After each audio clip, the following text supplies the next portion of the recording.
Farmers plant hope in the spring. Hope the seeds will germinate and grow into a productive crop. Hope that the harvest season will be kind and yield full bins. Hope that the crop will have buyers. Hope that the price for the crop will cover the operating loan so that they can start again next spring. Hope that with proper stewardship, the land will continue to support farming by future generations. The reading from Genesis with a utopian description of the newly created world where God gives humans all the seeds-bearing plants that are upon the whole earth and all the trees with seed-bearing fruit for food, and declares it very good. But in the second reading in Genesis, because of the fall, the relationship with the land is changed, and God declares that with suffering you shall get your food from it. It shall yield you brambles and thistles, and sweat on your brow shall you eat your bread.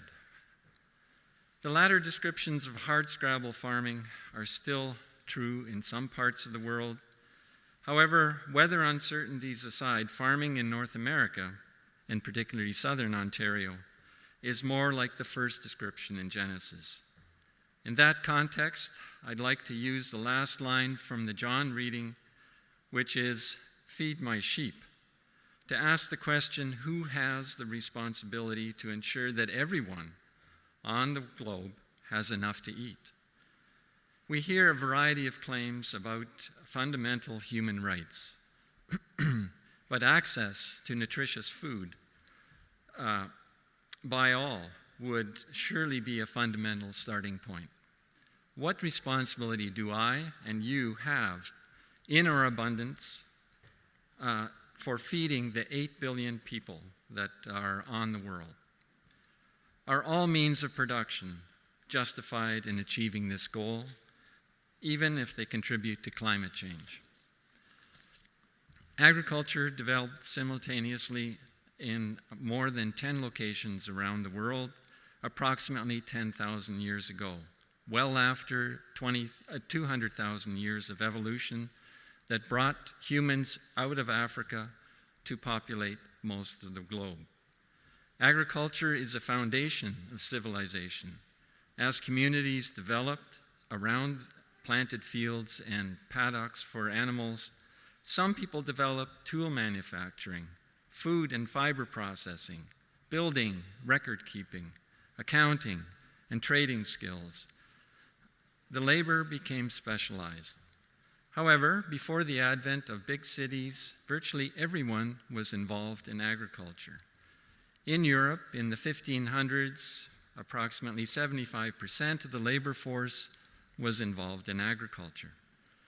At this time in Europe, less than 5% of the population is involved in agricultural production, and in US and Canada, less than 2% are.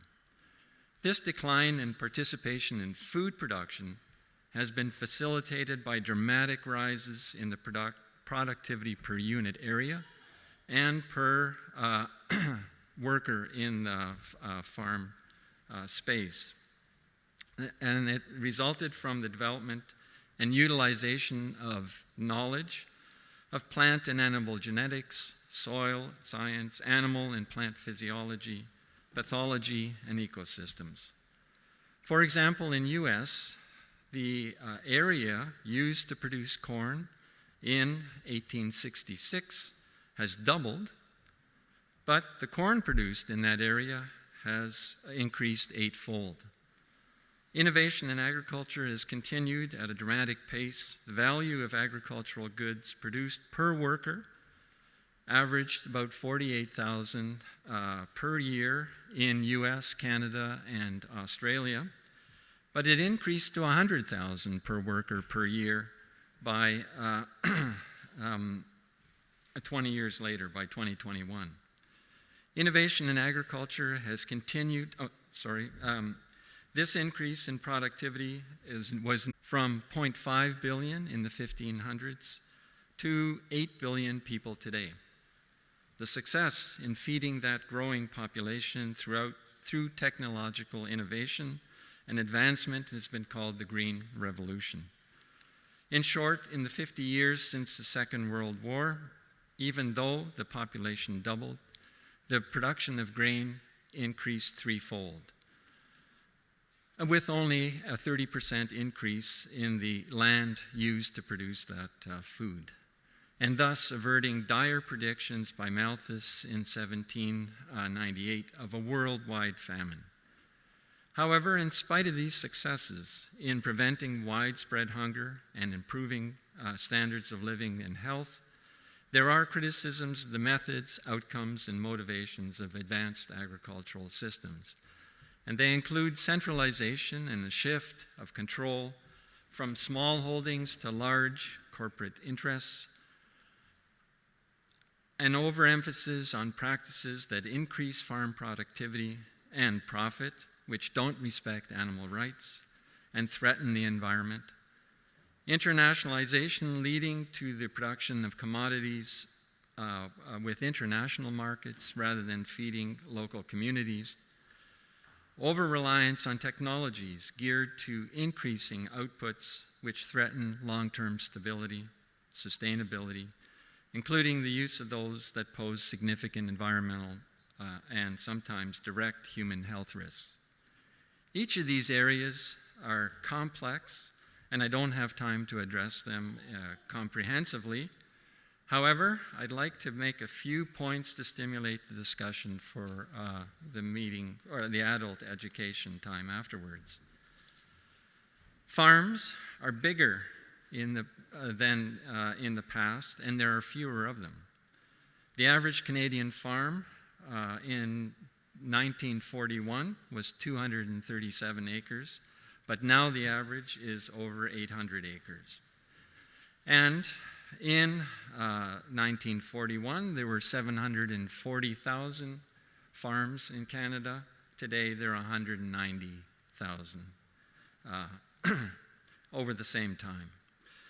So I mentioned before the large decline in the involvement of the general population in agriculture, and this is clearly a centralizing shift, and it creates an us and them dialogue in around food production issues. But 97% of Canada's farms are family-owned and run. I previously cited the statistics around the large increases in productivity of farm workers over the last 30 years. And this has been accompanied by increases in the size of farming equipment and the incorporation of automation, things like self-driving tractors and milking robots are very much common practice in agricultural operations. Modern farming is supported by international agriculture companies that provide input packages, including herbicides, fertilizers, plants and animals with genetic modifications. Between 1960 and 1995, the global use of synthetic fertilizers has increased 7 and 3.5-fold for nitrogen and phosphorus, respectively. But there's evidence that 50% of that fertilizer put on farms is not captured by crops and ends up in lakes and causes things like algal blooms. But has this focus on productivity led to the environmental wasteland that is evoked by Greenpeace titles like The Life in the Shadow of a Factory Farm, or the book Farmageddon, The True Cost of Cheap Meat? A drive through the verdant rural Ontario shows evidence of a different story regarding the practices and motivations of Canadian farmers.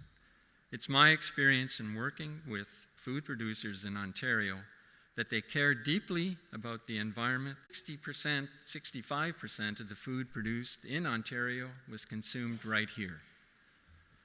Sustainable agriculture can be defined as farming practices that meet the current and future needs of food and fiber production while maintaining healthy ecosystems and maximizing the net benefits to society. The major environmental impacts of agriculture are attributable to energy-intensive farming practices, conversions of natural ecosystems to managed fields, and pollution of natural habitats and groundwater with fertilizers and pesticides that may affect human health. In 2019, agriculture contributed 8% of the 730 metric tons of greenhouse gases emissions that were produced by all sectors in Canada. Agriculture can slow the climate change by storing or sequestering carbon, thus reducing carbon dioxide amounts in the atmosphere. Some carbon-rich materials can survive hundreds, even thousands of years before being converted back to CO2. Carbon is stored in agricultural lands in the form of perennial vegetation, such as trees and grasslands, but mostly it's in organic matter in soils. Canada has 384 billion tons of carbon stored in grasslands and peatlands and other soils in the top meter of that soil. This represents 95% of Canada's terrestrial carbon stores, compared to 5% in the plants, trees, shrubs, and other greenery above ground. Overall, Canadian soil carbon stocks have increased due to large increases in the prairies, which have been driven by reductions in summer fallow management practices, widespread adoption of no-till practices, and increased perennialization in those regions. If 50 to 75% of agricultural producers in Canada adopted management practices to increase soil carbon, approximately half of the annual agricultural greenhouse gas emissions would be offset, and about 17% of Canada's greenhouse gas reduction targets could be offset by 2030. I want to finish my comments today by considering the question, who's responsible for feeding the population of the world? Although the incorporation of the Bible text from John in today's lectionary is fairly blatant proof texting, I feel that there is some valid connection with today's focus. The admonishment, "Feed my sheep," is not likely a literal directive to provide nourishment, but it has been used as a tagline by various local, international, and international aid efforts. It's a simple message that tugs at the heartstrings. The Food and Agricultural Organization of the United Nations publishes yearly statistics on global food supplies. In their 2021 document, The State of Food Security and Nutrition in the World, they show that the prevalence of undernourishment in the world diminished from 12.4% in 2005 to 9.9% in 2020. Also, the percentage of the world's people that are unable to afford a healthy diet decreased by almost 1% between 2017 and 2019. And while these are good trends, some 3 billion people are still unable to afford healthy diets, especially in low-income communities in Africa, Latin America, and the Caribbean. Clearly, there's a need for some sort of assistance to redistribute food from richer to poorer areas of the world.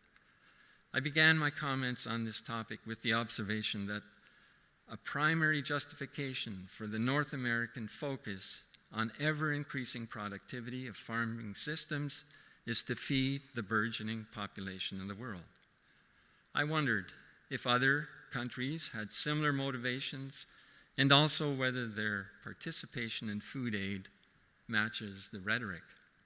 Some observations that are relevant to the question are: USAID's Bureau for Humanitarian Assistance, the world's largest single donor of international food assistance, helps more than 70 million people in need in nearly 60 countries every year.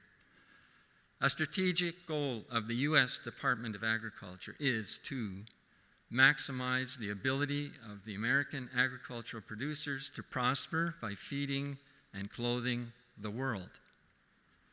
From 2014 to 2018, the U.S. and other donors, including Canada, spent $75 billion on global food security assistance. The U.S. is the largest donor, contributing more than $22 billion to that effort. Agriculture and Agri-Food Canada has a strategic plan for science that states that its first mission is to mitigate and adapt agriculture to climate change. But it states that currently there is no clear net zero pathway for agriculture that does not compromise food production for Canada and the growing global population.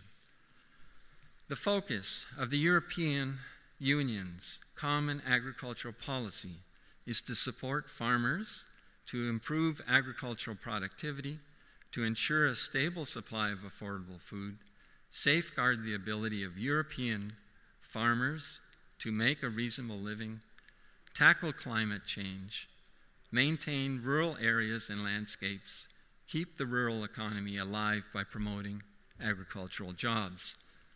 The EU also recently established a European Green Deal, aiming to bring affordable and sustainable food to Europe's tables, tackle climate change, protect the environment, preserve biodiversity, and increase organic farming to 25% by 2030. A recent article in the journal Nature got international notoriety by suggesting that organic production of peas in Sweden had a bigger climate impact, 50% larger emissions than conventionally grown peas in that country. Said the researcher, if we use more land for food, we have less for carbon sequestration. My takeaways from these points are that the U.S. takes its role seriously as a principal provider of food aid in the world and uses it to justify a strong focus on increased productivity. The EU has been in the sustainability space for a while and is shifting even more of its resources in that direction with its Green Deal. Canada is somewhere in between and has undergone a major policy shift to make sustainability the primary focus. But it's hoping to achieve this with a net zero target without compromising the ability to feed the world. A classic middle ground position. With that, I'll end my comments and hope to engage you in the discussion in the adult time.